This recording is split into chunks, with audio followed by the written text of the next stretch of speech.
Hi friends. So ఈరోజు మేము హైదరాబాద్ చివర్లో ఉన్న గట్కేసర్ మండలం అబ్దుల్లాబాద్ అనే విలేజ్ దగ్గరికి అయితే వచ్చేసాం. మొత్తం ఇక్కడ 19 ఎకరాలలో మామిడి తోట ఉందన్నమాట. సో నేనైతే ఈరోజు సరదాగా అలా వచ్చాను. మామిడి పళ్ళ మధ్యలో ఒక్కొక్క చోట మనకి జామ చెట్లు కనిపిస్తున్నాయి, ఇంకో పక్క సీతాఫలం చెట్లు, ఇంకొక పక్క సపోటా చెట్లు, ఇట్లా బోల్డ్ అన్నమాట. దొరికిన కాయ దొరికినట్టు ఆపకుండా మెక్కుతూనే ఉన్నాయి ఇందాక నుంచి, చిన్న చిన్న కాయలతో సహా, అంత మాదిరి అన్నమాట. సో నాకైతే చాలా బాగా నచ్చింది. అండ్ ఇక్కడ ఏంటంటే వీళ్ళు సిటీలో కంటే ఇక్కడ తోట దగ్గరనే చాలా తక్కువగా ఇస్తున్నారు.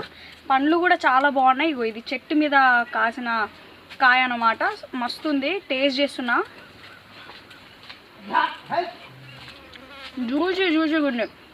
ఒకప్పుడు మా కాలేజ్ దగ్గర కూడా, కాలేజ్ పక్కన ఒక చెట్టు ఉంటుండే, ఆ చెట్టు కాయల కోసం రక్తాలు చిందించినాం మేము మా ఫ్రెండ్స్. అట్లానే ఇప్పుడు వీళ్ళు లేరు, వీళ్ళని చాలా మిస్ అవుతున్నా. వీళ్ళు కనుక ఉండుంటే అసలు కింద పడ్డ కాయ కూడా మిస్ అయ్యే వాళ్ళం కాదు. మొత్తం తీసపోయి బ్యాగ్లో పెట్టుకొని ఇంటికి తీసపోయేవాళ్ళం హాయిగా. సో వాళ్ళు లేరు కాబట్టి వాళ్ళ బదులు నేనే తింటున్నా. వాళ్ళకి నెక్స్ట్ టైం పంపిస్తాలేండి.